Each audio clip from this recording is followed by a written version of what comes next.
One TV1. Bismillahirrahmanirrahim. Assalamualaikum warahmatullahi wabarakatuh. Waalaikumsalam warahmatullahi Alhamdulillah, kembali kita berdialog. Dialog conversation to scholars dengan sahabat saya Dr. Ihsanuddin Nursi dan saya sendiri. Bang Nursi, banyak nih sebetulnya tema-tema yang harusnya kita juga bahas, tapi kalau kita lihat bahasan dari IC Trilso, sebetulnya apa yang kita bahas dari banyak video 2-3 tahun terakhir ini sebenarnya juga sudah dibahas. Tapi sekarang dengan kondisi atau dengan kenyataan praktek yang mutakhir gitu ya. Jadi kalau kita lihat balik lagi di dalam konteks global politics, balik lagi bagaimana perang dagang Amerika dan seluruh dunia sebetulnya ya, bagaimana Indonesia sendiri mengirim secara khusus menteri menteri apa? Golkar itu. Erlangga. Menko. Oh, dia Menko ya. Saya jadi nggak terlalu memperhatikan posisinya Erlangga Hartarto yang juga Golkar kayak gitu. Terus siapa lagi yang waktu itu, ada beberapa orang kan timnya yang dikirim ke Amerika untuk melobi. Padahal dalam sejarahnya Indonesia dan Amerika itu kalau lobby itu biasanya Indonesia bayar mencari lobbyist yang kemudian digunakan untuk melobi sana. So far sampai hari ini itu selalu begitu.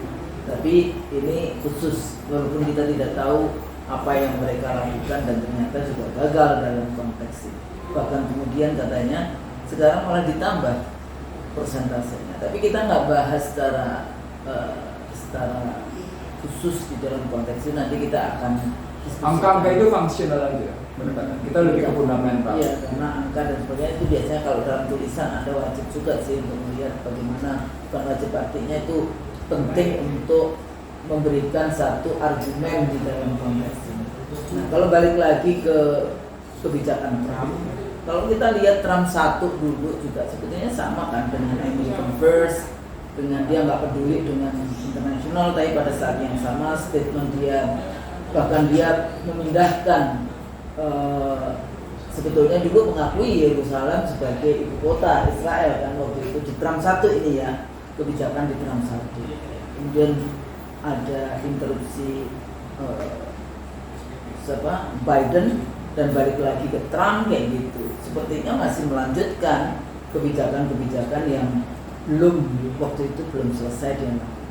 Tapi pada saat yang sama kalau kita perhatikan hari ini ya, dilema juga di dalam konteks kasihan teman-teman saudara-saudara kita Muslim di Amerika juga. Di satu sisi waktu itu sebetulnya dia against Biden, against siapa yang perempuan, Kamala Harris, tapi kemudian dia mendapatkan Trump kayak gitu. Tapi pada saat yang sama juga tidak menguntungkan juga dengan kebijakan-kebijakan sekarang, isu Palestinanya, isu bagaimana keuangan, sumbangan ke dana yang diberikan kepada Zionis Israel, dan bagaimana AIPAC itu tetap sangat menguasai di dalam lobby-lobby di dalam konteks politik yang ini.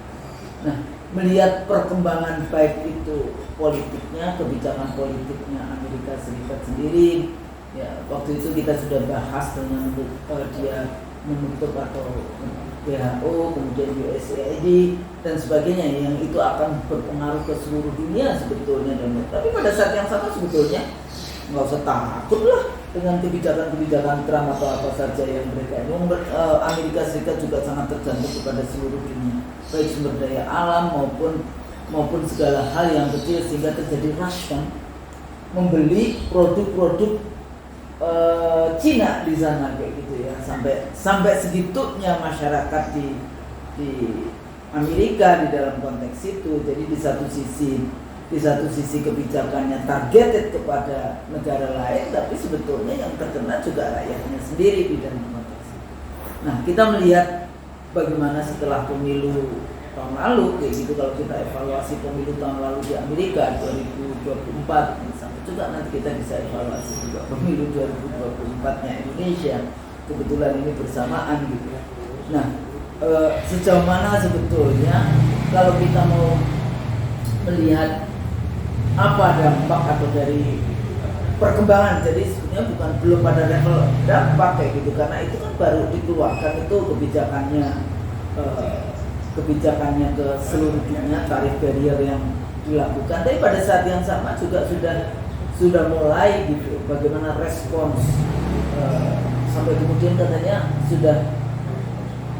nggak mau kan si Jinping bernegosiasi juga nggak mau, karena Trump sendiri pertama juga mengatakan kan nggak ada negosiasi dan sebagainya. Sekarang Amerika sendiri yang meminta negosiasi ke Cina. Nah, kalau dilihat dari berbagai macam pertarungan global, trade war-nya, bagaimana dolar bermain di situ, terus bagaimana juga apa dampaknya baik di level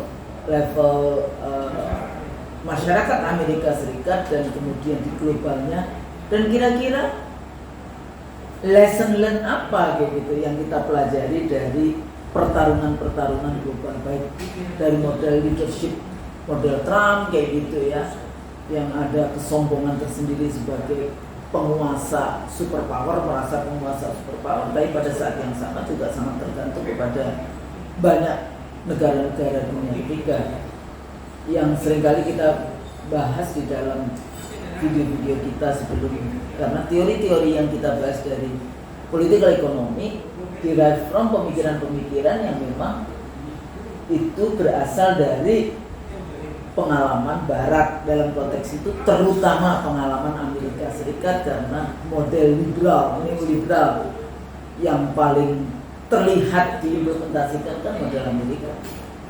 Dengan wajah sekarang Amerika seperti ini, kira-kira lesson learn kita bagaimana, dan bagaimana sebetulnya kita membaca perkembangan dari kebijakan Amerika Serikat sendiri.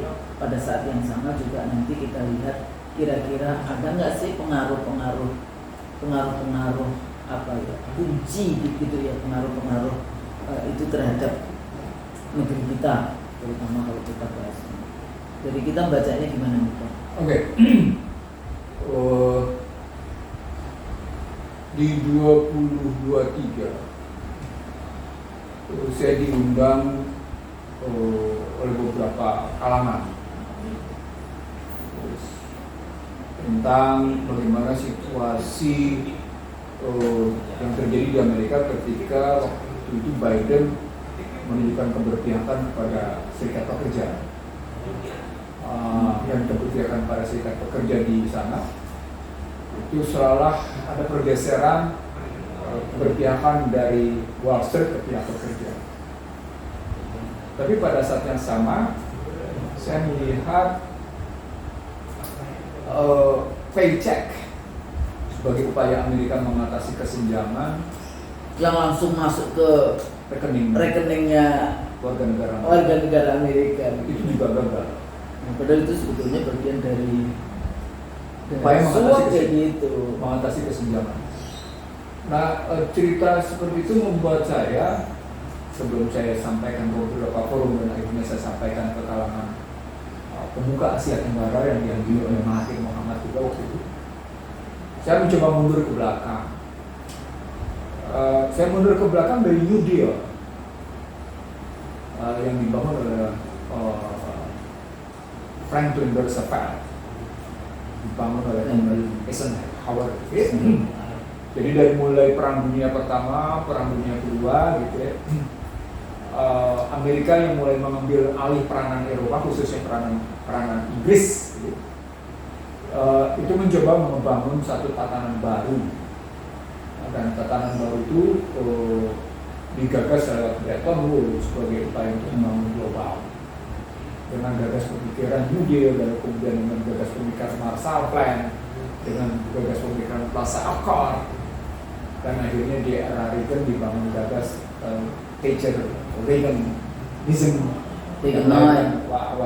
Washington Consensus, yang berujung pada cerita di awal abad 21 Amerika sesungguhnya sudah mengalami tanda-tanda kegagalan di awal abad 21. Jadi ketika justru mereka memainkan posisi playing victim pada peristiwa 9/11 gitu ya. Iya.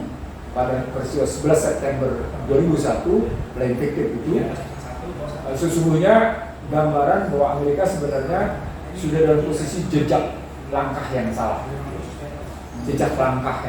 Tapi bisa saja bahwa 9/11 itu adalah mereka kan selalu bikin apa namanya kayak channeling gitu.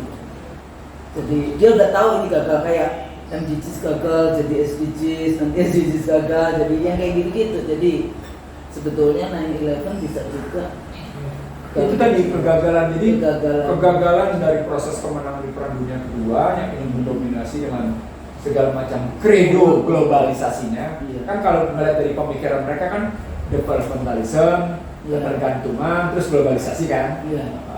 Secara berpikirnya begitu gitu kalau disingkat ya.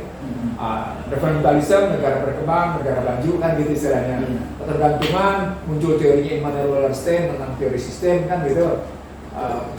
Sementara muncul juga pemikiran dari Ohio Konsorsium yang bicara tentang bagaimana ketergantungan itu suka tidak suka akan terjadi, maka muncul respon dari Indonesia dengan waktu itu saya ingat betul responnya Emil Salim, ya, tidak ada ketergantungan itu, yang ada adalah interdependensi gitu. Itu saya ingat betul tuh ketika muncul itu menyangkut peristiwa Malari terus kemudian terjadi, maka yang muncul adalah teori interdependensi gitu, sebagai respon. Ya awal 70-an memang itu kan dependensia dan Dependensia. sebenarnya dependensia bagi kita nggak ada interdependensi. Globalisasi juga diksi, yang ada adalah Amerikanisasi atau Eropanisasi, sebenarnya kan gitu. Hyperdomination. Nah, Hyperdomination. Jadi kalau pakai istilah mereka sendiri hyperdomination, hyperhegemony. iya. Jadi Tapi itu shortcut. dominasi mereka, Iya. hegemoni mereka. Tapi itu shortcut terus. Saya ingin Iya, mengatakan bahwa maksudnya tadi itu. artinya runtunan berpikirnya selama 1 abad, judul materi saya waktu itu, gagalnya Barat seabad. Padahal jangan lupa ketika kita membahas gagalnya Barat seabad, ini berkaitan juga sama kajian IC dari Sul ketika kita membahas Tordesillas dan Zaragoza sejak abad 15. Ya, 1494. Ya, 1494 ke 1525 dan seterusnya. Sampai akhirnya muncul di abad 20, abad 20 dan seterusnya, akhirnya mereka bikin begini gitu. Nah, di awal abad 21 ketika dilakukan playing victim dengan 9/11 tadi pada WTC itu justru muncul dari kalangan mereka sendiri bahwa perilaku war on terror yang sesungguhnya berisi teror terhadap Islam gitu ya, seperti itu, sebenarnya melahirkan satu kondisi, ini menarik di sini. Sebenarnya melahirkan satu kondisi yang memantik, di sini. Ini kajian ini Jadi supaya ya, yang memantik munculnya perlawanan dari musuh-musuh potensial Amerika. Iya. Ini kita pernah ngomongin di awal-awal isi dari riset. Betul. Kita pernah ngomongin itu karena pernah jadi bahan kuliah di tempat khusus. Bagaimana kebijakan Amerika justru memantik perlawanan dari musuh-musuh potensial Amerika. Siapa itu? 2004 itu teridentifikasi 8 negara musuh-musuh potensial Amerika yang melakukan perlawanan.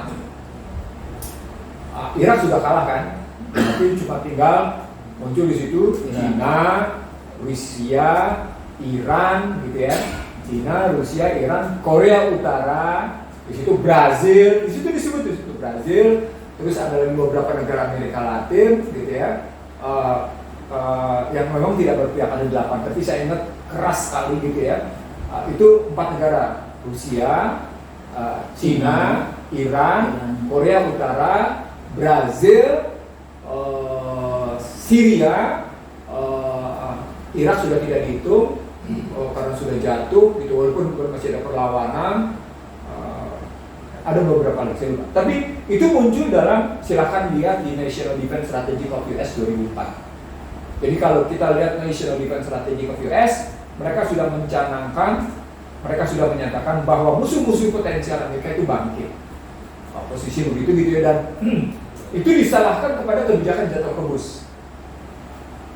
Nah, padahal pada saat itu Joko Bush menang pada pemilu 2004 di 2008 untuk 2008 melawan Al Gore dengan cara, ini menarik di sini, dengan cara memberikan fasilitas kredit murah kepada imigran. Jadi imigran dikasih fasilitas Kredit murah. tapi sebetulnya popular vote-nya itu Al Gore menang. Yang saya Tapi sistemnya mereka kan dengan electoral college, tapi jumlah rakyat pemilih yang memilih Al Gore itu lebih banyak dibandingkan Bush. Saya nggak punya data soal itu, tapi data yang saya secara ekonomi adalah, KMA kan? ya, yang saya punya data adalah Al Gore kalah karena cara Joko Bush pidato Republik waktu itu memberikan fasilitas kredit murah kepada imigran dengan jutaan gitu, sehingga dia menang. Tapi di dampak kredit murah ini nanti kejadiannya pada cerita kegagalan ekonomi. Di 2008 terasa. Nah dari 2004 sampai dengan 2008 itu muncul kajian ekonomi politik yang dalam luar biasa.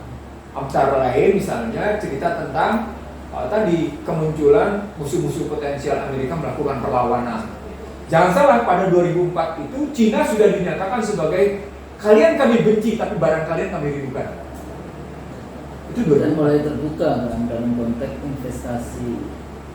Kalau kita ngomongin itu kan produksi itu, ekonomi produksi. Itu karena Cina sudah dibawa ke WTO oleh Amerika.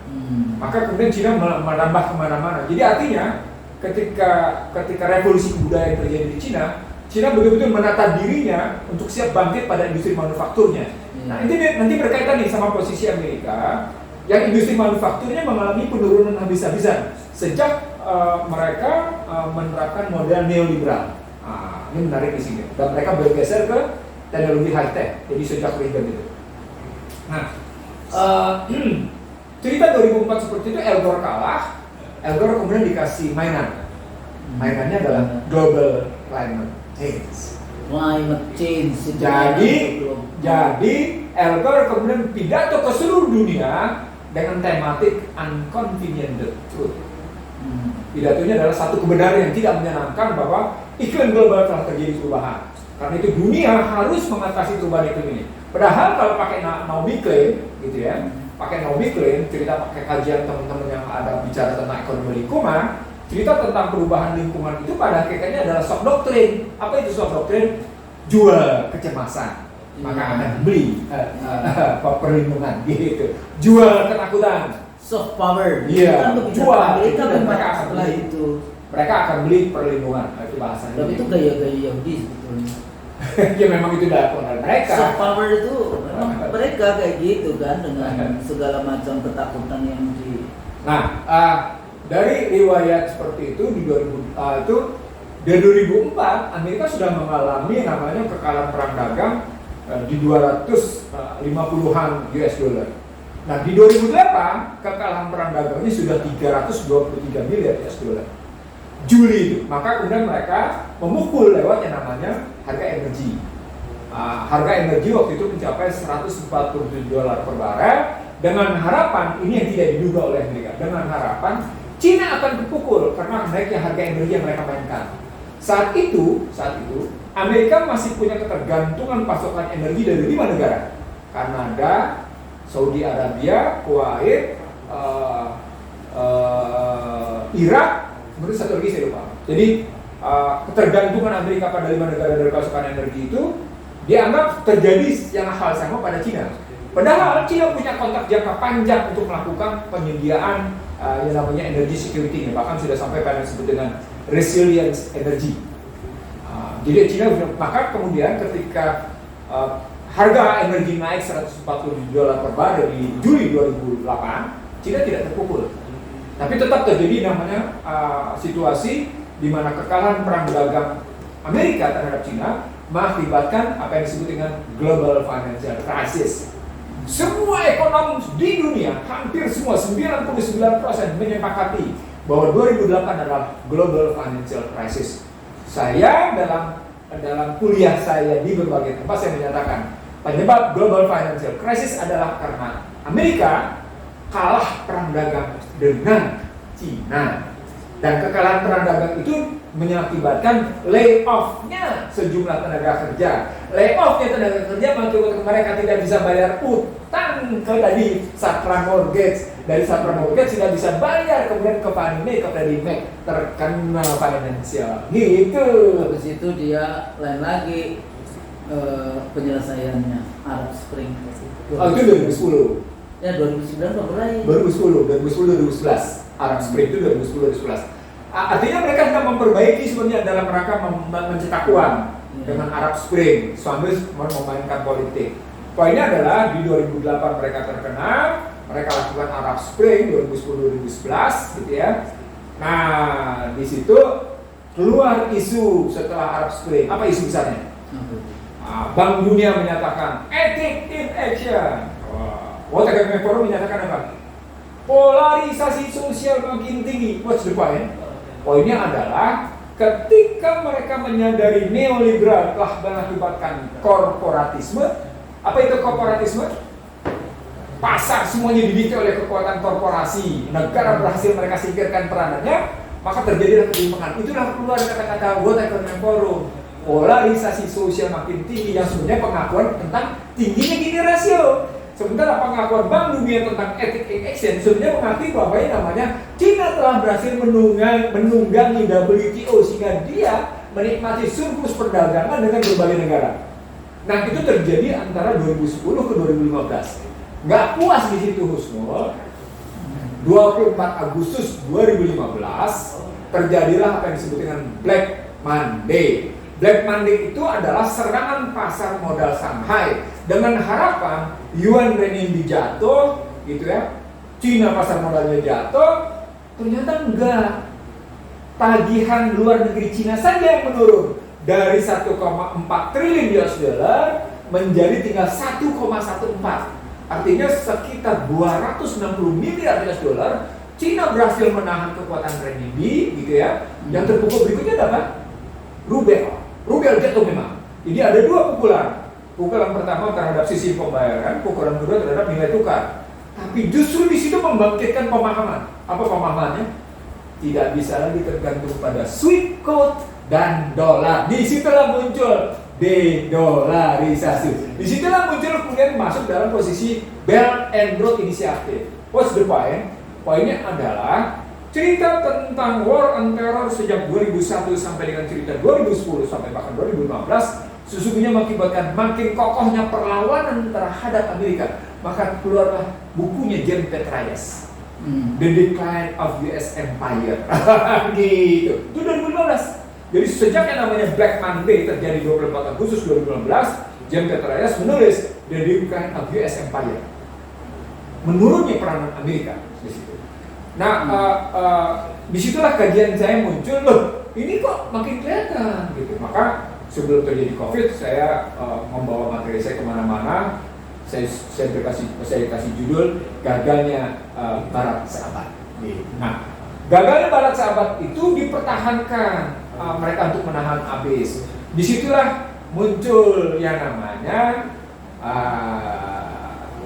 Donald Trump 2016-2020. Setelah Obama bersama dengan yang namanya jatuh ke Bush, Obama dua periode, jatuh ke Bush 2 periode, gagal mengatasi dengan bailout-nya, gagal mengatasi dengan kuantitatif easing-nya, gagal mengatasi dengan yang namanya quantitative easing itu uang murah. Bagaimana Treasury jual surat murah dibeli oleh Federal Reserve dengan harga bukan, tapi juga gagal di situ. Nah, situasi itu digunakan oleh Trump untuk kembali. Maka Trump pada periode itu seperti yang tadi disebut punya 5 isu. Isu politiknya adalah ini mana di sini. Pusat spiritual bumi adalah Yerusalem. Itu Trump periode pertama. Ulang. Pusat spiritual bumi adalah Yerusalem. Bahasa mereka ngomongnya apa? Bahasa mereka adalah ini menarik di sini. Judeo-Christianity. Itu dinyatakan pada dalam beberapa saat setelah pidato inaugurasi 2017. Judeo-Christianity. Padahal mengantar posisi Judeo-Christianity itu muncul istilahnya namanya white national supremacy. Dahsyatnya. Jadi menghantar posisi Judeo Christianity itu tesis besarnya adalah white supremacy. Muncul istilah live black matter. Gitu. Ingat cerita tentang orang hitam yang ditekan pakai dengkul yang oleh seorang polisi sampai akhirnya mati? Itu peristiwanya. Ingat kasusnya di mana bagaimana di Charlottesville, bagaimana pertarungan antara hitam sama putih itu habis-habisan. Apa poinnya? Poinnya Trump selain menggunakan istilah Judeo Christianity menggunakan kekuatan supremasi kulit putih. Tapi sebetulnya kalau itu bukan hal baru bagi Trump. Sebetulnya dari dulu yang tadi kita balik lagi ke sejarah Tordesillas Zaragoza yang kemudian diikuti dengan kolonialisme. Di situ kan sebetulnya kapitalisme. Waktu itu Marx mengatakan bahwa kapitalisme bukan saat itu Marx belum lahir. Kapitalisme itu mati, ya. Tapi kemudian kapitalisme itu dikembangkan dengan kolonialisme. Nah, dalam kolonialisme sebetulnya ini kayak sejarah berulang. Kalau Trump sekarang dengan Judeo Kristen, sebetulnya di dalam konteks perlawanan selalu Judeo Kristen. Walaupun kalau saya pelajari secara agama, lah orang Yahudi kan sebetulnya membunuh nabinya Kristen. Nabi Isa kan sebetulnya disalibnya, walaupun itu kita tidak menganggap sebagai orang Muslim, kita tidak menganggap itu Nabi Isa. Tapi mereka itu selalu begitulah. White supremacy juga di dalam konteks kolonialisme. Jadi setelah Zaragoza, Tordesillas dulu ya, Tordesillas Zaragoza, perjanjian itu bunyi di kapling-kapling. Tapi waktu itu pemainnya adalah Spanyol dan Portugis gitu. Kita dapat yang Portugis, yang Barat dapat ya kayak Amerika Latin tadi itu dapat yang Spanyol di dalam konteks itu. Afrika juga ya. Kemudian baru masuk Inggris, Prancis, Belanda dan sebagainya yang kemudian dunia dikapling-kapling. Sistem jahat dunia itu sudah ada. Jadi tadi yang white supremacy. Sebetulnya si Trump ini ya dia akan kembali ke model kolonialisme yang itu dengan diksi yang berbeda, dengan model nasionalis yang tadi itu white nationalist supremacy yang mereka lakukan. Tapi sebetulnya ini seperti sejarah berulang lagi. Ada problem di mereka. Problem di mereka itu dengan Martin Luther King yang demikian rupa sukses mengangkat kulit hitam, dan mereka tidak suka dengan dalam tanda petik ketidaksukaan yang tersimpan dengan munculnya Obama sebagai presiden kulit hitam pertama di Amerika. Mereka menganggap perlu ada jawaban. Walaupun cuma separuh. Mereka harus bilang ada jawaban. Makanya di era Trump itu dijawab dengan white nationalist supremacy. Saya ingin tokohnya Steve Bannon namanya. Jadi ada die-hardernya namanya Steve Bannon, bisa-bisa di situ. Gitu.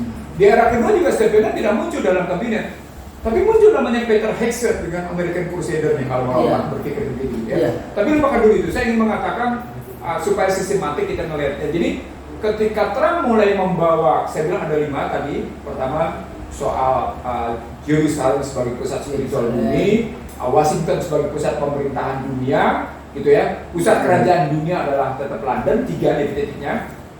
Maka dibawa kasus white nationalist supremacy, isunya 2 isu tadi. Lalu kemudian muncul isu American First. Nah, di balik itulah kemudian mereka mulai memperbaiki kebijakan di dalam negeri dengan berpihak kepada kaum buruh, dengan melakukan perbaikan industri di dalam negeri. Padahal catatan penting yang jarang dilihat orang, industri manufaktur Amerika sudah decline sejak yang namanya Ronald Reagan berkuasa. Industri manufaktur itu kan apa istilahnya, ada teorinya itu. Deindustrialisasi. Post-Fordism. Iya. Post-Fordism. Kemudian dia ekspor lah industri manufaktur itu keluar, dibagi-bagi, termasuk kepada Cina. Iya.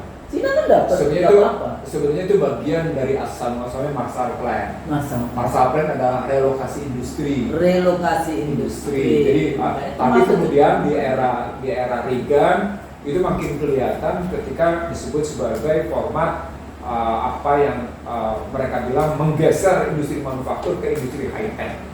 Nah itu karena Reagan tidak menerapkan neo-Keynesian. Neo-Keynesian di situ. Gitu ya. Apa itu neo-Keynesian? Negara kembali lagi berperan untuk memancing, untuk memantik permintaan agregat itu secara ekonominya namanya. Dalam rangka memperbaiki struktur makro ke mikro. Wah, dasar itu. Nah, artinya ketika sejak Reagan sudah terjadi penurunan peranan industri manufaktur dan sudah bergeser ke industri high-tech, poinnya di era 1980 sampai dengan 84 sampai dengan 88, Amerika sudah mulai masuk ke wilayah industri IT pelan-pelan. Nah, di situ internet mulai merasakan. Kita sudah mengenal tuh yang namanya ET, XT gitu loh. Dengan biasa segala macam XT, ET mulai gitu ya. Kita mulai kenal tuh di situ. Saya ingat betul di 89 kita sudah mulai di Amerika sendiri gitu ya. Kita sudah mengenal yang namanya printer dot matrix gitu ya. Dot matrix dengan ET, XT-nya dengan buat prosesor juga baru belum ini gitu, masih belum kokoh di situ. Nah, dari cerita itu sesungguhnya kita dapat Trump juga melakukan penerapan tarif pelan-pelan. Tapi Trump sebenarnya belum mengatasi masalah. Apa itu masalahnya? Amerika punya ketergantungan pada Cina. Pertama, Cina adalah buyer terbesar atas kedelai dari Amerika. Ulang, 34% pasar kedelai di dunia dibeli oleh Cina, 34%. Dan sebagian besar kedelai dari Amerika merupakan barang yang diekspor ke Cina. Itu yang pertama. Yang kedua, babi yang dinikmati di Amerika dipasarkan dari Cina. Itu konsumsi ya, dari konsumsi, cerita konsumsi. Tapi yang paling menarik adalah soal mineral rare earth, tanah jarang. Tanah jarang yang dibutuhkan oleh Amerika dalam rangka industri militernya, yang ini pernah kita bahas ke IC dari sebelumnya. Mineral rare earth yang dibutuhkan oleh Amerika dalam rangka industri militer, industri IT dan industri strategis lainnya, 82% itu datang dari yang namanya Cina.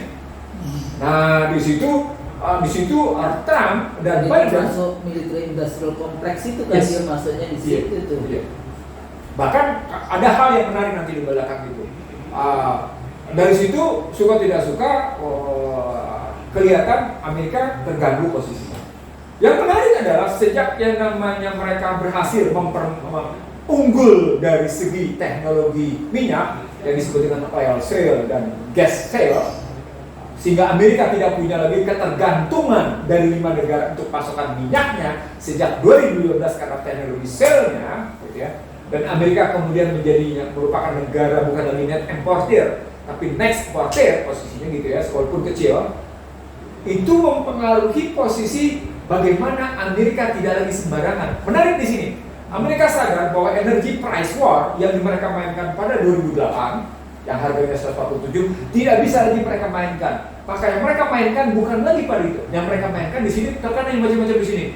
Dolar, IT, yang kelihatan keras adalah dua, dolar dan IT, plus industri militer. Maka khususnya bisa lihat, pemirsa IC dari Show bisa lihat, sejak peristiwa 2015 sampai dengan 2025 yang mereka mainkan cuma 3. IC dari chip, semikonduktor, itu kelihatan di situ, nilai tukarnya, lalu perang militernya, industrial militer kompleksnya. Yang namanya perang-perang konvensional itu tetap aja terus-menerus dipertahankan. Karena di belakang itu menggerakkan perekonomian. Bang, tapi balik lagi di dalam konteks itu, jadi kalau balik lagi di dalam konteks economic development-nya Amerika di dalam ini, sejauh mana structural change of production dan consumption yang itu kemudian terus-menerus mempengaruhi kehidupan ya sebetulnya kebijakan dari pemerintahnya.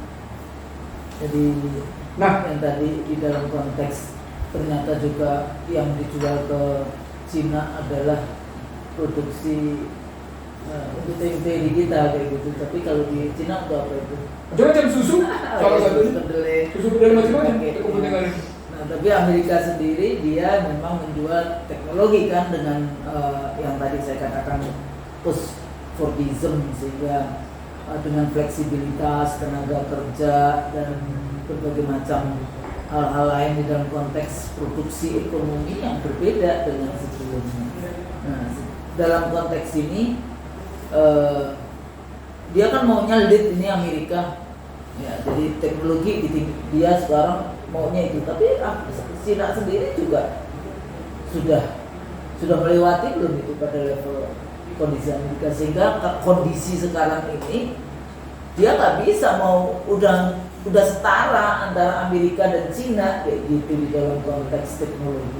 Kalau konteks teknologi dari sejumlah indikator tentang keunggulan teknologi, Cina bukan setara, Cina sudah melampaui. Dari 43 indikator teknologi, Cina sudah menguasai 30 sekian teknologi. Sisanya baru diambil Amerika dan negara lain. Tapi 34 indikator teknologi semuanya diambil oleh Cina. Kita jangan silakan baca buku Prahara Bangsa, karena itu saya bahas di Prahara Bangsa gitu ya. Bagaimana peperangan Cina. Saya tidak dalam posisi saya melakukan kajian kayak gini, Husnul. Ini boleh dibilang memang sejak saya terheran-heran dengan orang yang mengunyah habis-habisan playing victimnya Amerika pada 9/11 itu gitu. Itu kita saat itu Bang Nursa tahu nggak? Itu yang namanya dubes Amerika baru saja datang karena 9/11 itu. Ya baru saja katanya cuma berapa waktu itu pokoknya dia itu baru, termasuk baru. Itu kita itu dipanggil ada 9 orang, saya satu-satunya perempuan, diajak makan di hotel apa itu yang di Kuningan itu, yang di ujung itu, hotel apa itu? Aku lupa tuh yang pinggir sungai di sini Kuningan yang. Oh, Four Seasons. Kita diundang makan siang dan dia itu ngeluh. Kenapa? Pertama saya memang ngomong pertama karena saya tanya ngapain ngundang kita, terus dia menganggap bahwa kita ini adalah public opinion leaders gitu kan. Jadi mungkin karena seringnya kita diwawancara di TV, di radio, di koran kayak gitu. Terus dia bertanya kayak gitu, kenapa kok nggak belain Amerika waktu 9/11? Kata siapa kita nggak belain, kita belain, tapi belainnya juga proporsional kayak gitu. Kita nggak mau kalau sebagai aktivis perempuan nggak mau ada kekerasan. Tapi pada saat yang sama Anda kemudian membalasnya ke Afghanistan kayak gitu kan, teror Islam apa? Terus kemudian seluruh dunia war on teror dan sebagainya seperti itu. Jadi ya kita ini seimbang aja bicaranya di dalam konteks itu. Jadi dia bingung karena di antara kita nggak ada yang kemudian kasihan dari Amerika, itu kasihan daripada dia sudah menggunakan jadi ini kan terus saya bilang juga Anda selalu menganggap dengan Indonesia sebagai negara Muslim terbesar di dunia, terus kemudian ada 200 orang yang demonstrasi di depan Anda, 200 juta semua, Anda juga menganggapnya begitu, Islamofobia yang luar biasa. Nah, balik lagi di dalam diskusi kita dengan playing victim, sebetulnya mau apa orang model Amerika playing victim? Itu kan bagian dari senjata teror.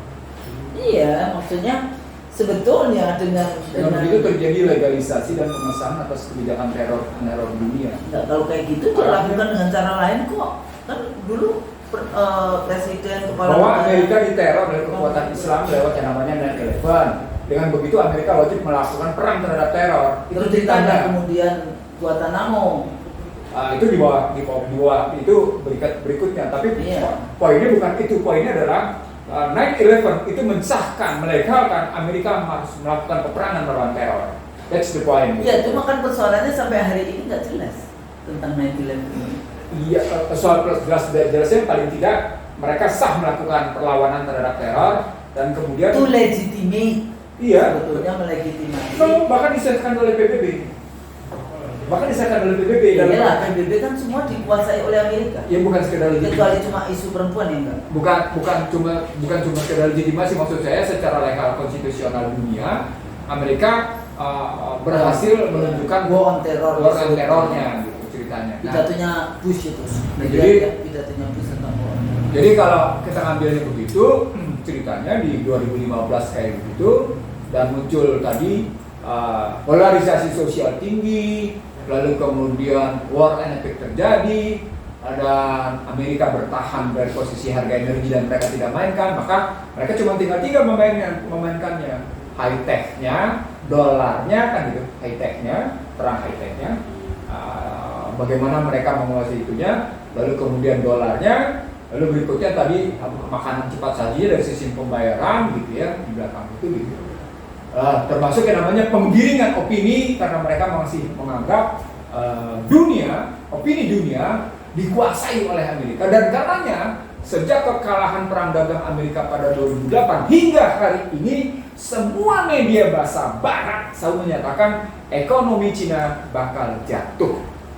Sampai kemarin juga kebijakan tarif juga menganggap itu sebenarnya perang antara Cina dan Cina akan ikut. Artinya kalau dilihat dari sejak 2008 ke 2015, 2015 hingga hari ini, semua opini yang dibangun oleh media masa Barat itu gagal. Kenapa? Karena Cina tidak pernah jatuh seperti yang mereka beritakan. Gitu ceritanya. Bahkan kalau cerita kemarin pada posisi tarik, Cina bertahan habis-habisan. Tahu nggak kalimatnya gimana?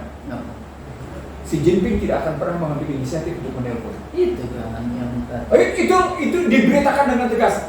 Xi Jinping tidak akan pernah mengambil inisiatif untuk menelpon. Oh, itu kalimat itu menunjukkan bahwa Cina bertahan habis-habisan. Kenapa? Karena begitu tidak terjadi ekspor mineral rare earth ke Amerika, dan diam-diam Ibu Sultan tidak ada ekspor fentanyl ke Amerika, gelimpangan itu masyarakatnya.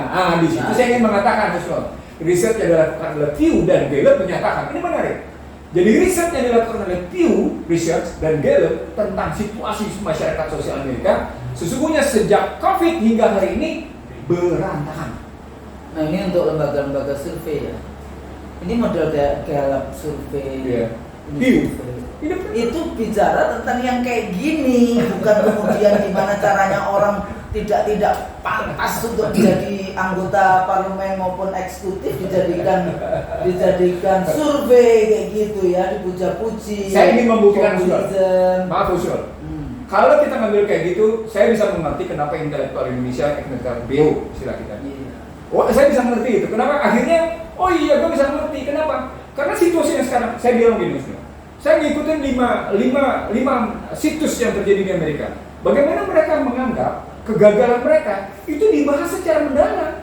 Kegagalan neoliberal yang dibangun oleh neoliberal, ultra neoliberal istilah kita, yang dibangun sejak Ronald Reagan hingga sekarang. Mereka kemudian berpikir ini begini, ini saya sahabat karena usul lompat ke sana ya. Mereka bilang begini, ini nggak bisa lagi kita begini. Kita harus keluar dari prinsip-prinsip ultra neoliberal dan kemudian menjemput situasi bagaimana kita bisa bangkit. Itu sudah muncul. Jadi bohong itu katanya ketika pasien bisa mencari dirinya sendiri dan menyampaikan efisiensi dan kebajikan serta keadilan. Bohong itu katanya. Itu yang namanya dulu ya kawan saya yang jadi menteri keuangan itu selalu ngomong percaya betul kayak gitu bahwa pasar neoliberal, liberalism, neoliberal, market will the public itu. Enggak, maksudnya pasar itu akan mengurus dirinya sendiri. Ya nggak ada, ngapain kita bikin negara kalau kayak gitu. Dari dulu juga nggak ada. Nah balik lagi Bang, dari dengan model structural change yang kayak begitu gitu ya, dan kemudian produksi konsumsi, perubahan teknologi, sebetulnya kalau tadi pakai ideologi liberal neoliberal dan kemudian teorinya ke sana. Ini sebetulnya economic factors progress itu progress nggak di Amerika atau stagnan atau justru decline dalam konteks itu. Jadi saya sebenarnya sejak awal mengajukan 3 tesis. Tesis pertama tentang bagaimana modal politik bergerak pada modal sosial, bagaimana modal politik bergerak pada modal ekonomi. Yang pada neoliberal modal politik yang bergerak itu ternyata malah membuahkan kekuatan modal sosial mendikte modal politik dan modal ekonomi.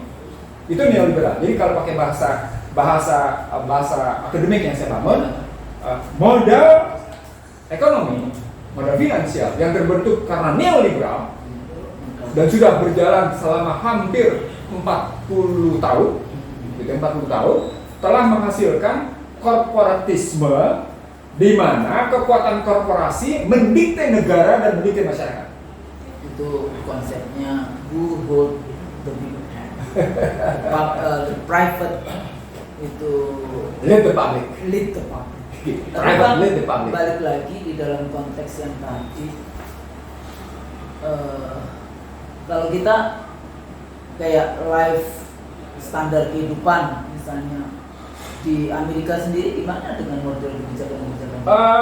Terpengaruh nggak gitu? Terpengaruh kan? Labor kayak gitu ya. Terpengaruh. Cara sederhananya begini, warga negara senior merasa kritis dan merasa cemas dengan persoalan perumahan.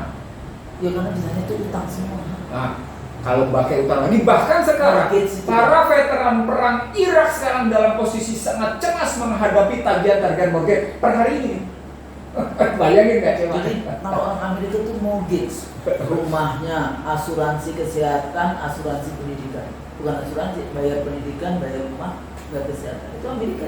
Tuh ya. Yang kedua, bagaimana krisis pendidikan karena Trump kemudian mendikte bahwa Harvard, Pennsylvania, Columbia harus mengikuti kemauan dan kemudian mereka melakukan perlawanan. Wah, dahsyat ini. Ini sedang on, ya. Jadi seru deh kan. Ongoing ini yang kasus Harvard, Columbia, Pennsylvania. Jadi itu ya posisi gitu. Sementara yang namanya tingkat pengangguran itu naik karena terjadi penurunan industri, penurunan pertumbuhan habis-habisan karena kebijakan tarik gitu situasinya gitu ya. Jadi kalau kita kembalikan Adam Smith Wheel of Nation, jauh dong ini dari. Nah, kesalahan kalau cerita tadi nggak kan harus dihubungkan juga. Bukan, ntar akhirnya. Bisa Pak. Ya kita juga baca. Enggak, ntar akhirnya kaitannya dengan pidato 1 Mei kemarin di Monas, bicaranya Adam Smith. Maksudnya? Enggak begitu, cara pikirnya nggak begitu. Ketinggalan zaman. Saya ingin mengatakan sama Husnul, intelektual Indonesia ketinggalan 5-10 tahun. Ya sedikit dong, jangan sampai 100 tahun. Kalau teknologi ketinggalannya 20 tahun. Oke. Tapi pemikiran kita ketinggalan. Pemikiran ketinggalan 50 tahun itu jauh. 20 tahun yang lalu, 25 tahun yang lalu kita sudah diskusi yang kayak gini. Makanya saya bilang ini udah ketinggalan. Contoh sederhana begini, ketika kita melihat situasi sekarang dan kemudian orang ribut ini tidak ada di teori ini apa sih? Terus critical teorinya ada semua kita. Tambah 80-an aja kita sudah mengkritisi Thatcherite Reaganite sehingga keluar faktor-faktor kita udah kritisi waktu itu. Iya, tambah lagi dengan cerita betapa Amerika sekarang ini gagal, neoliberal dan karena itu kita mau kemana? Kita mesti kayak gimana? Yang mereka sebut sebagai the pulse of neoliberalism. Sampai kayak gitu dan itu bukan sedikit pemikiran gitu. Tahu nggak? Kalau kita baca, saya kebetulan ikut subtext-nya Krugman, subtext-nya Stanford-nya Brad Bellon, subtext-nya Kenneth Turgot, subtext-nya yang namanya Joseph Stiglitz. Perdebatan-perdebatan yang menarik kan. Dan itu maaf saya bilang nggak saya dengar di Indonesia. Coba kebayang nggak? Sementara pikiran-pikiran mereka tentang, ada tesis 11-nya di sini. Tentang pikiran-pikiran mereka tentang situasi mereka, sesungguhnya sudah diadaptasi, sudah diadopsi dalam ekonomi konstitusi bahwa tidak mungkin menyingkirkan peran negara dalam perekonomian. Coba tuh. Gila nih. Kita punya BUMN. Gimana cara berpikir? Apalagi sekarang, gitu ya, kita mau melihat nih, bagaimana cara mengatasi situasi Trump yang kemudian kebingungan sendiri akan kebijakan tarifnya gitu. Nah, dari situ muncullah. Karena Trump menarik diri dari Badan Kesehatan Dunia, Trump menarik diri dari namanya Paris Accord, maka Badan Kesehatan Dunia bikin kesepakatan sendiri dengan beberapa negara di luarnya. Bagaimana menyiapkan pandemi 2025. Ya, nanti jawabannya adalah One Health Policy lagi sedunia. Nanti kita dibikin pandemi-pandemi yang lain. Satu. Akhirnya jualan COVID dulu, jualan apa? COVID, vaksin. Nah, yang kedua, orang kemudian sibuk dengan kripto. Kripto itu artinya CBDC, Central Banking Digital Currency. Makanya Trump protes soal KRIS, Trump protes soal gerbang pembayaran nasional, gitu lah. Karena bacanya itu KRIS ya, bukan QRIS. Baca, ya kita ikutin orang Indonesia aja bacanya KRIS, itu QRIS. Kalau QRIS kan bahasa sana. Quick Response Indonesian System kan gitu kan. Makanya KRIS kan gitu. Boleh nggak baca pakai KRIS? Sejauh itu si Trump terganggu dengan QRIS atau KRIS-nya Indonesia. Karena sesungguhnya ASEAN ya ini?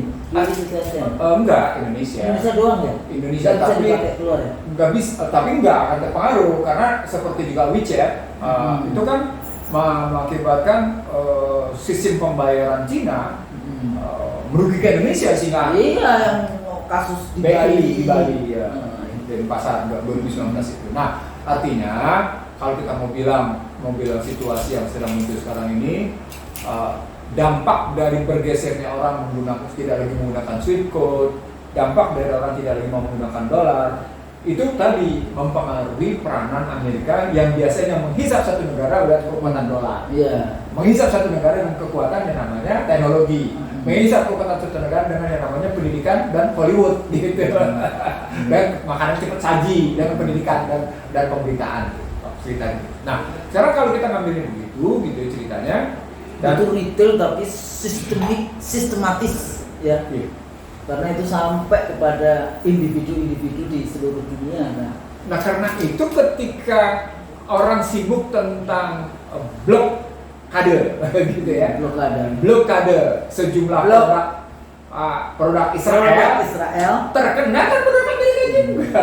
Iya, siapa yang masih ikutin? Misalnya Starbucks. Itu sekarang misalnya sudah ada fatwanya MUI loh, diharamkan. Iya, udah keluar itu. Udah lama ya.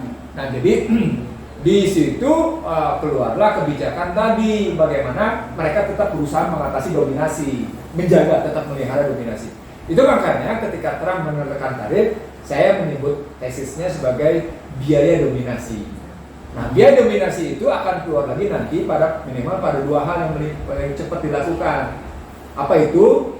Yang paling cepat dilakukan adalah tadi pada soal kesehatan dan pada soal keuangan dengan model sistem perbankan dunia. Apa itu basis teknologi? Karena itu mereka tidak mau lepas. Dan itu nampak bagaimana kemarin Jeff Bezos gitu ya, meluncurkan satelit gitu loh. Meluncurkan satelit dan dalam rangka mengatur internet. Tapi juga kemudian mengikuti yang namanya diikuti oleh sebelumnya sudah Elon Musk gitu. Nah, sementara Cina tetap bertahan habis-habisan pada model mereka, Rusia tetap bertahan, dan Jepang sudah melirik kerjasama dua lagi dengan Cina dan dua lagi dengan Amerika. Karena bagaimanapun Jepang punya kepentingan. Singapura yang punya khusus, free trade agreement dengan Amerika itu pun protes kena 10% gitu. Artinya sesungguhnya dunia sedang mengalami great reset. Dan salah satu great reset yang paling nyata adalah kasus mati listriknya Spanyol dan Portugal. Termasuk yang namanya great reset kemarin yang sebenarnya di Bali. Nah, artinya sesungguhnya bukan tidak mungkin itu terjadi di Indonesia. Kenapa? Karena independent power plant dipegang oleh swasta, gitu ya. Kan dipegang oleh swasta nih. Lihat video di awal-awal IC itu yang bahas tentang PLN. Saya masih ingat paling tidak itu ya. Intinya semua kabel dan ininya itu masih sudah private. Jadi orang Indonesianya disuruh apa? Jadi milik negaranya disuruh yang ngambilin duit jadi tukang kasir. Debt collector. Kayak itu yang sudah dimiliki. Jadi PLN kita. Siapa itu aktornya dulu kebijakan? Ya disebutkan beberapa. Kalau pakai data saya sih jelas di situ. Cina. Bukan, selain Cina juga ada dari Amerikanya. Yeah. Bahkan kalau pakai datanya USAID, jelas di situ disebut di situ Kuntoro Mangku Subroto, Purnomo Yosgiantoro, Susilo Yudhoyono. Nah, pakai data mereka tuh. Dan yang dulu Menteri BUMN. Iya, Pak. Mereka itu semua udah gitu disebut itu Susi. Nah, balik lagi ke situ Usnul, kalau mau cerita Great Reset 2025, pertanyaan berikutnya menjadi begini. Kita punya segudang masalah, tapi di panggung internasional kita dihadang oleh persoalan besar. Great Reset 2025, maka pertanyaan kita siapa? Itu Ustaz. Jadi Great Reset ini luar biasa loh sebenarnya. Ini lebih dahsyat loh dari cerita 2020. Saya kasih tahu aja. Saya tidak sedang menakut-nakuti. Karena kita bukan model Amerika Serikat yang kemudian dengan apa itu tadi memberikan ketakutan kepada dunia. Shock doctrine. Enggak, kita tidak sering melakukan shock doctrine, enggak benar. Kita mengingatkan betul. Waspada. Watawasau bil haq watawasau bis sabr. Itu kita waspada dengan kondisi global yang tadi dibacakan. Itu kayak gitu ya. Jadi bukan kemudian kita menakut-nakutin. Karena begini Husnul, cerita tentang munculnya musuh-musuh potensial Amerika di 2004, muncul di 2008 lagi muncul lagi kemarin di 2012 muncul lagi. Itu musuh-musuh potensial itu tidak bergeser, termasuk di dalamnya Venezuela. Ya karena Maduro. Amerika Latin itu memang banyak yang melawan Amerika. Ya karena korban utama ekonomi politiknya Amerika Makanya Latin itu kan fix itu ininya. $1 2 realis. Iya. Jadi $1 itu 2 realis di fix, itu marah itu Amerika dan Nah, Brazil. jadi artinya kalau kita ngambil lagi dari pertarungan itu, bagaimana Great Reset 2025 di respon oleh Indonesia? Mari kita bertanya, pemerintah Indonesia nyiapin apa? Lalu ditanya saya sejumlah teman, ya, Bang, kalau gitu kita mesti ngapain kalau begini? Saya bilang, wah, undang-undang kesehatannya saja sudah nyerah sama Great Reset itu gimana? Undang-undang Yang terakhir loh, itu yang maksudnya dari sekian kita itu kan waktu itu banyak bicara tentang undang-undang COVID, KUHP, kemudian RUU KUHP, IKN, Minerba, terus itu yang namanya undang-undang Cipta Kerja. Ya, Cipta Kerja yang kita seringkali plesetkan jadi undang-undang Cipta Kerja. Nah, Ciptaker itu dulu bukan Cipta Kerja, namanya apa? Cilaka, kayak gitu, undang-undang Cilaka waktu itu sekali Cipta Kerja. Kemudian yang terakhir itu undang-undang kesehatan. Ingat nggak yang kita juga sudah bahas? Kita selalu semuanya mengarah kepada industri kapitalisme. Nggak ada urusan Pancasila dan sebagainya.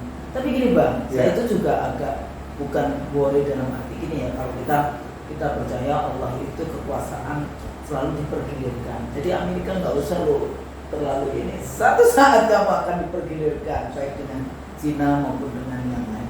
Tapi pada saat yang sama sekarang ada nih politisi kita kan banyak banget ini. Kemudian belajar dari Amerika, dari Cina, melihat bagaimana pembangunan infrastruktur. Tapi kan semuanya masih materialisme.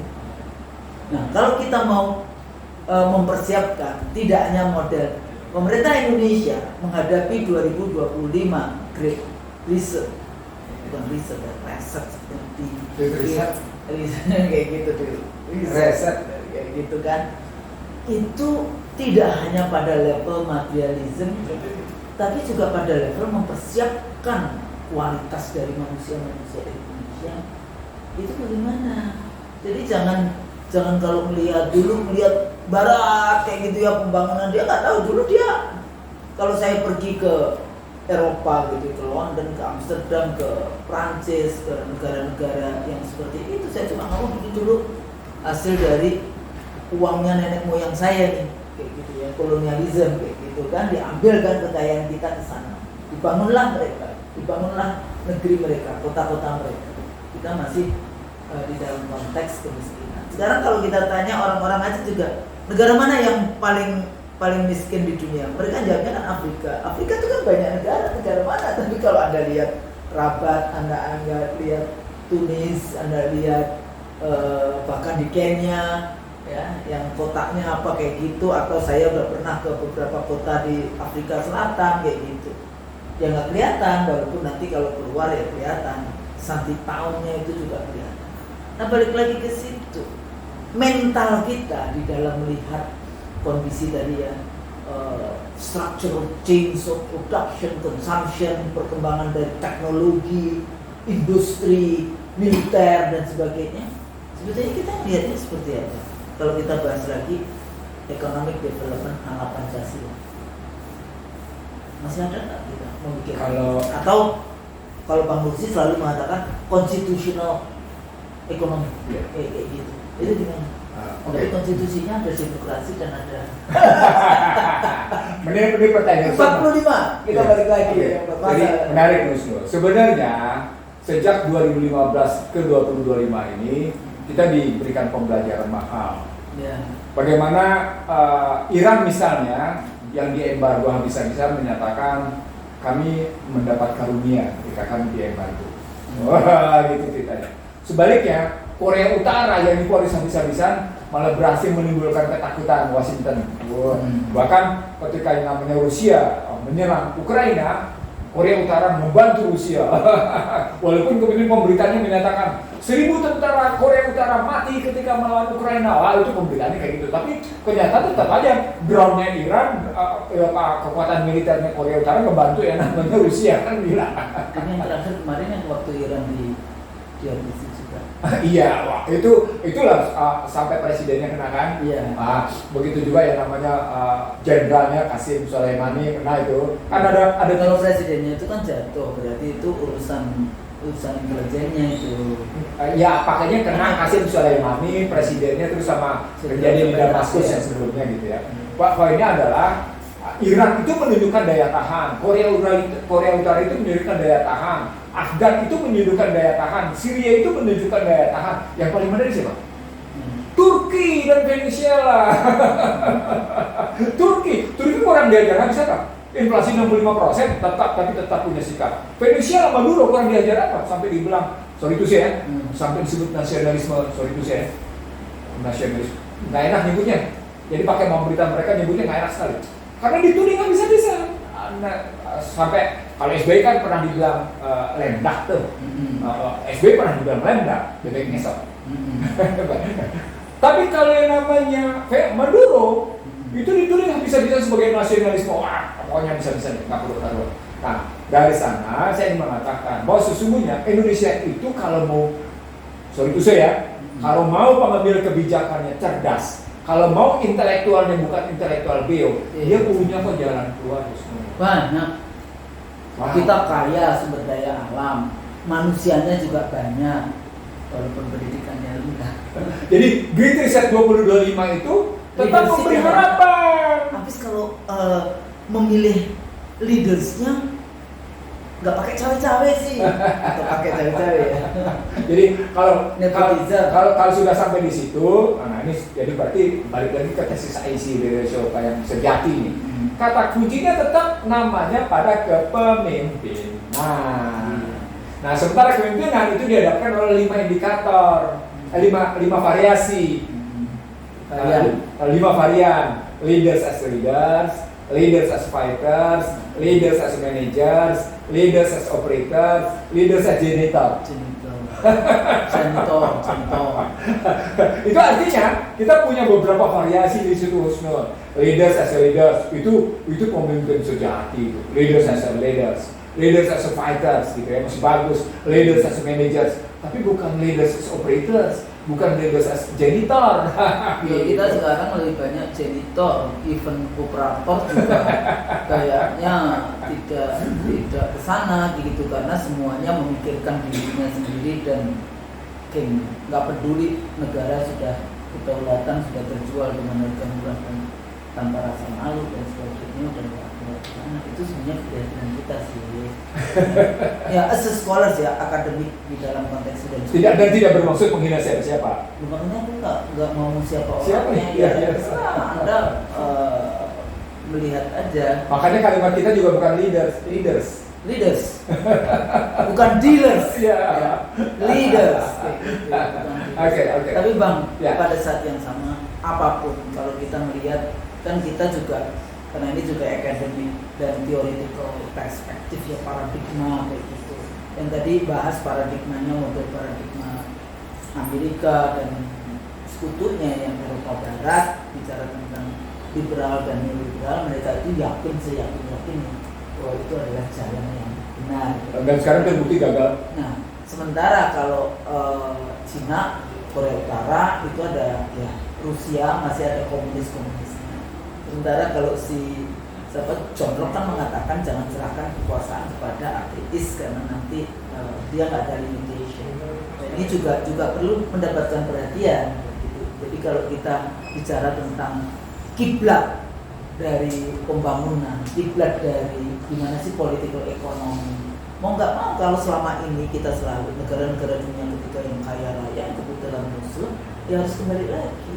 Apa sih ajaran yang kita balik lagi lah, Indonesia itu Islam, kemudian Pancasila, ya ada konstitusinya yang sebelum dipisahkan, karena nggak usah takut gitu. Kita pikir yang ngasih utangan, ya kalau Barat itu kan dari perbankan, utang, riba, kemudian industri narkoba, industri apalagi yang drug, industri seks.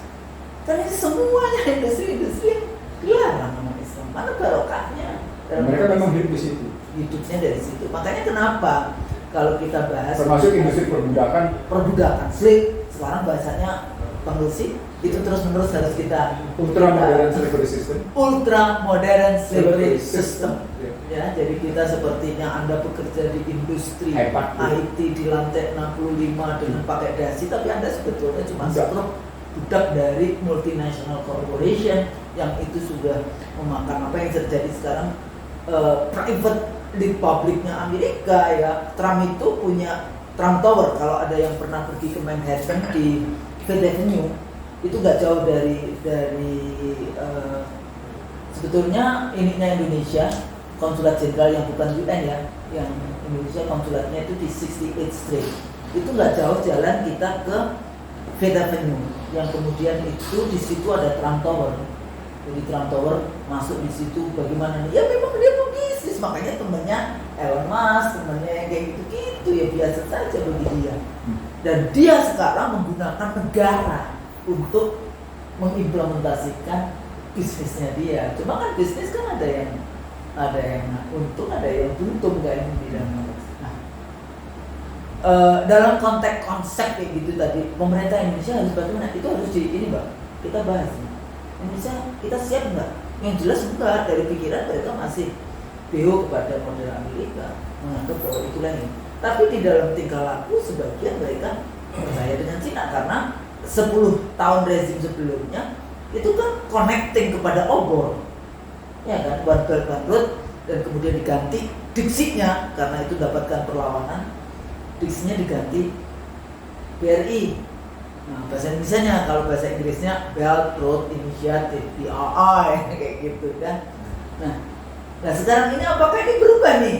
Ada 120 sekian perjanjian pembangunan kita yang dikonekkan dengan poros Jakarta Beijing, sementara pada saat yang sama masih kuat hubungan dengan poros Jakarta Washington. Kita berada di mana? Kalau saya 2019 saya bicara dengan salah seorang petinggi yang sekarang menjadi top petinggi. Presiden maksudnya. Iyalah. Saya bilang kalau kita sungguh-sungguh setia pada janji suci konstitusi, kalau kita sungguh-sungguh setia pada Undang-Undang Dasar 45, maka tidak ada masalah yang tidak bisa diselesaikan. Insya Allah. Tapi kalau Anda pegang Undang-Undang Dasar 2002 nggak bisa. Kenapa? Karena Undang-Undang Dasar 2002 jiwanya menyerahkan itu pada kekuatan kapitalisme. Baik pasal 1 ayat 2, pasal 2 ayat 1, pasal 6 ayat 2, pasal 4, serta pasal 33 ayat 4 itu menyerahkan sepenuhnya pada kekuatan kapitalisme. Pasar, bandar, 9 naga, 10 naga itu. Itu makanya. Makanya sebenarnya ini pembahasan kedua nih nanti. Tapi karena beda. Nanti yang kedua kita nggak bahas yang persis ini enggak. Jadi poinnya kalau kita mau bilang apa jawabannya? Maaf ya Husnul ya. Izinkan saya minta maaf. Saya udah ngomong ini sih, udah Masya Allah. Bahkan sudah kita atas putih kok nyelesainnya. Begini loh, kalau pakai bahasa ICD Reso berkali-kali, mari kita padukan kekuatan modal sosial dengan modal politik dengan modal ekonomi. Maka jadilah dia himpunan modal untuk mengangkat harkat martabat bangsa.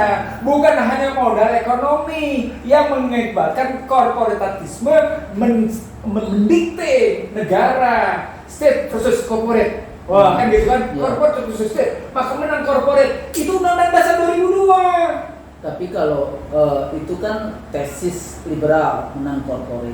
Tapi kemudian korporasinya diambil oleh negara model Beijing.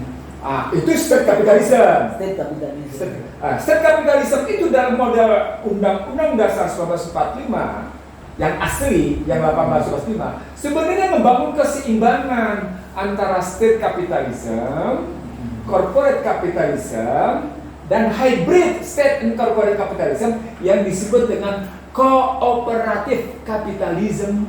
Koperasi. Koperasi. Implementasi. Sebentar. Walaupun kemudian sekarang dijawab juga dengan tidak secara tepat dijawab sekarang di daerah sekarang. Tapi lupakan itu. Lupakan itu. Tapi minimal kalau kita sekarang mau menghadapi, bagaimana menghadapi? Ya suka tidak suka, Anda balik dulu ke cara berpikir para pendiri republik, karena saat itu para pendiri republik sudah sadar terjadi krisis kapitalisme. 32 dari 1913, 1913, 1914, 1929, 1932. Keluarlah tulisannya Hakta, keluar dari krisis kapitalisme, gitu loh. Itu yang paling besar kan 32. Iya. Tapi kan itu setelah Perang Dunia Pertama ya. Iya.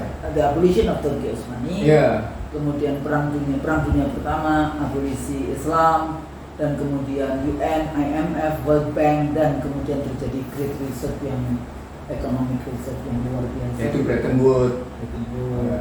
Nah, jadi artinya harus kalau kita tetap lagi mau mengatasi Great Reset, Great Reset 2025, ya tadi mohonlah Anda setia, mohonlah Anda tidak mengkhianati, mohonlah Anda tidak mengingkari, mohonlah Anda tidak membelakangi pembukaan Undang-Undang Dasar 45 dan batang tubuh Undang-Undang Dasar 45 beserta penjelasannya. Jangan tunduk patuh pada Undang-Undang Dasar 2002. Kenapa saya bilang? Karena berdasarkan keputusan dulu ya. berdasarkan TAP MPR 1 2002 dinyatakan begini, Sol. Undang-Undang Dasar 45 yang telah diubah sebanyak 4 kali, gitu ya, adalah Undang-Undang Dasar 45 yang ditetapkan pada 18 Agustus 45, dikukuhkan melewati yang namanya Dekret Presiden 5 Juli, dibicarakan lagi dikukuhkan lagi dalam yang namanya paripurna DPR, kemudian di situ disebut kalimatnya berkali-kali, dan kemudian terkait dengan Dekret Presiden 5 Juli itu kan artinya apa? Ada dua konstitusi, ada dua konstitusi. Undang-undang baru 22 dan undang-undang asli ya. Jadi begitu tuh kalimatnya itu kacaunya. Tapi lupakan itu. Ya. Saya ingin mengatakan bangsa Indonesia ini kalau betul-betul mau menjadi bangsa yang tidak munafik, itu kalimatnya. Nah, dalam rangka menjawab Great Reset 2025, maka jadilah bangsa yang tidak munafik. Jadilah pemimpin yang tidak munafik. Gitu. Walaupun secara budaya, secara materialis ya agak sulit di dalam konteks leadership. Jadi balik lagi kepada leadership, maka mau tidak mau masyarakat, rakyat, kelompok-kelompok jadi social leaders kayak gitu ya, harus gimana? Harus bangkit. Karena political leadersnya nggak bisa kalau pakai pendekatan sosiologis kan. Ya. Pemimpin informal dan pemimpin formal tidak boleh menjadi pemimpin yang munafik. Gitu bahasa Indonesia. Dua-duanya sih. Iya. Kan saya bilang tadi, pemimpin formal dan pemimpin informal tidak boleh jadi pemimpin yang munafik. Banyak hal dalam konteks itu, jadi jangan takut kalau Anda harus dipaksa. Kayak misalnya kita di embargo. Saya yakin kok kalau Indonesia di embargo itu kecerdasan orang-orang Indonesia akan muncul. Jadi bahasanya kalau orang Jawa itu dijedotin ke tembok dulu, baru kemudian pikirannya itu muncul kayak gitu. Kalau sekarang dinina-bubukkan dengan materi, tapi Anda lupa bahwa semuanya Anda disesatkan. Sesat. Saya pikir itu ya. Mudah-mudahan diskusi kita, dialog kita, conversation kita ini berguna. Kalau salah itu dari kami berdua. Mohon maaf dari Allah. Sampai di sini, sampai ketemu lagi dalam program kita. Assalamualaikum warahmatullahi wabarakatuh. Waalaikumsalam.